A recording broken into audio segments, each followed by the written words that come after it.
Aku mau undang band kalian dong di acara ulang tahun siapa? Mahal, 600 juta band gue udah dibilangin mahal, 50 lah. Jadi biar yang undang tuh cuma 50. Biar yang undang cuma 3. Tapi kemarin tuh aja yang kemarin festival. Bisa di harga 350 juta tapi cuma 45 menit, Teng. Itu emang aturannya band kita gitu. 45 menit, 350 juta. Saya bukanya kita 400 juta, 350 juta minimal. Itu anak-anaknya pada belagu. Iya, enak kalau gue mah.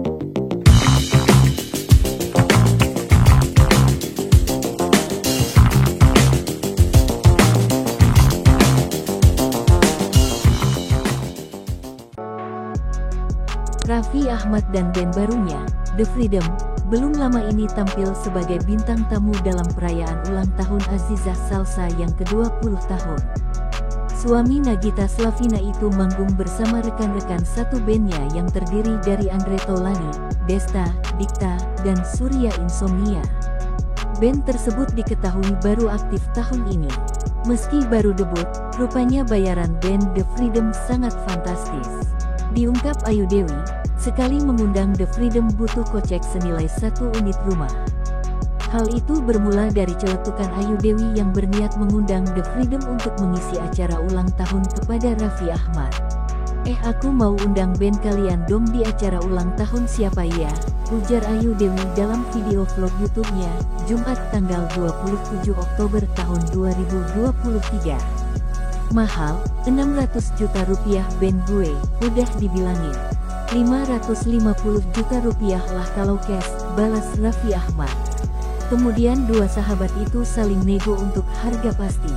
Ayu Dewi nego harga lebih rendah karena dia hanya ingin mengundang 3 personel. Namun harga yang diberikan Raffi Ahmad tidak jauh berkurang. Bisa tampil dengan 3 orang di harga 350 juta rupiah tapi cuma 45 menit, Teng, kata Raffi Ahmad. Itu emang aturan band kita gitu. Buka dari 400 juta rupiah. 350 juta rupiah itu minimal. Itu anak-anaknya pada belagu, sambungnya. Ayu Dewi yang mendengar nominal itu sontak bersungut. Dia tak rela membayar segitu banyak untuk band yang berisi teman-temannya itu. Kendati begitu, Raffi Ahmad tetap bersikeras bahwa nominal tersebut adalah harga sebenarnya bayaran bandnya. Bahkan bila kustomernya ingin The Freedom tampil maksimal seperti di ulang tahun Azizah Salsa, dia dan kawan-kawan harus dibayar 600 juta rupiah untuk 2 jam. Berita selanjutnya, tapi sebelum lanjut jangan lupa klik tombol subscribe, mari kita lanjut. Presenter Raffi Ahmad siap bantu Sidik Edward. Sosok pemain FTV jualan cilok di pinggir jalan yang viral di media sosial. Kisah hidup Sidik Edward yang jualan cilok di pinggir jalan usai sepi job syuting FTV memang tengah menjadi sorotan warganet. Perjuangan hidup Sidik Edward yang tak malu berjualan cilok di pinggir jalan meski ia dulunya bintang FTV terkenal membuat banyak orang kagum, tak terkecuali Raffi Ahmad. Raffi Ahmad bahkan berencana untuk mengajak Sidik Edward datang ke Andara dan mengajak untuk bisnis membuat bakso bareng. Diketahui, video Sidik Edward berjualan cilok sebelumnya sempat viral di media sosial. Imbasnya, Sidik Edward kini diundang di sejumlah acara televisi untuk berbagi kisah hidupnya. Raffi Ahmad pun sempat meminta Sidik Edward datang ke rumahnya. Hal itu disampaikan Raffi Ahmad saat Sidik Edward menjadi bintang tamu di acara yang dipandunya. Mulanya, Sidik Edward menceritakan motivasi terbesarnya berjualan di pinggir jalan karena anak dan istri. Iya dong, karena mereka, kata Sidik Edward. Istri Sidik Edward, Dea, mengaku dirinya tak malu berjualan cilok dengan sang suami. Terpenting menurut Dea, Sidik menafkahi keluarga dengan uang halal. Dulu kan pemain sinetron, sekarang alhamdulillah mandiri berjualan bakso, gimana ada bedanya gak? Tanya Irfan Hakim. Nggak ada sih, yang penting kerja aja, kata Dea sembari tersenyum menggendong buah hatinya yang masih bayi. Dalam momen itu, Raffi Ahmad lantas meminta Sidik Edward ke rumahnya. Raffi Ahmad tampaknya berusaha membantu perekonomian keluarga Sidik Edward. Nanti kamu ke rumah, aku udah bilang. Siapa tahu kita bisa bikin bakso bareng, boleh gak sama Dea? Tanya Raffi Ahmad. Boleh, kata Dea. Soal kehidupannya hingga kini harus berjualan cilok, Sidik Edward pernah bercerita di YouTube Cerita Untung. Diakui Sidik Edward, job syutingnya saat ini memang sedang menurun. Dirinya saat itu memutar otak bagaimana harus tetap bisa mendapatkan uang di luar hasil syuting. Syuting memang lagi menurun, gue akuin. Jadi itu berdasarkan ekonomi, mau nggak mau harus survive sendiri dengan cara apapun, ungkap Sidik Edward. Setelah melalui berbagai pertimbangan, Sidik Edward memutuskan untuk berjualan cilok demi menyambung hidupnya.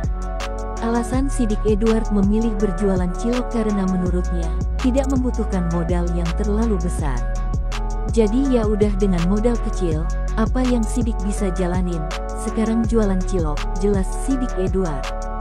Sidik Edward mengaku sebelumnya dia sempat menjalankan usaha kecil-kecilan. Berita selanjutnya, tapi sebelum lanjut jangan lupa klik tombol subscribe, mari kita lanjut.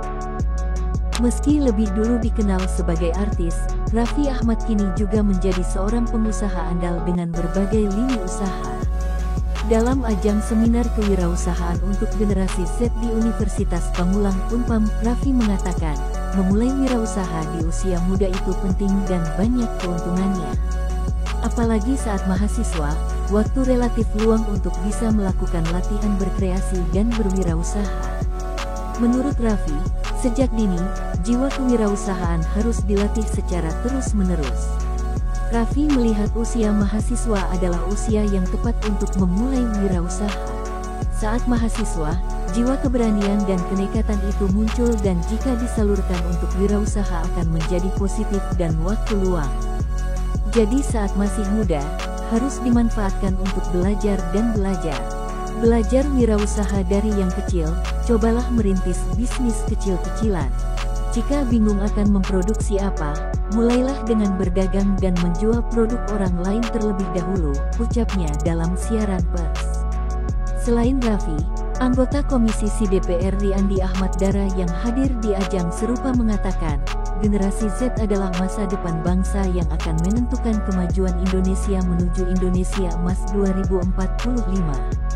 Menurut dia, salah satu langkah yang dapat dilakukan generasi Z adalah dengan memulai berwirausaha selagi masih muda.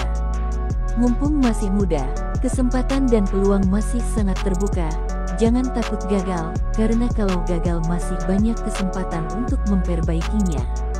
Kalau masih muda sudah mandiri dan produktif secara ekonomi, Indonesia bisa lebih cepat maju dan sejahtera, kata Andi. Legislator dari Partai Golkar itu menjelaskan, wirausaha adalah kunci kemandirian dan kekuatan ekonomi bangsa Indonesia. Terima kasih sudah menonton.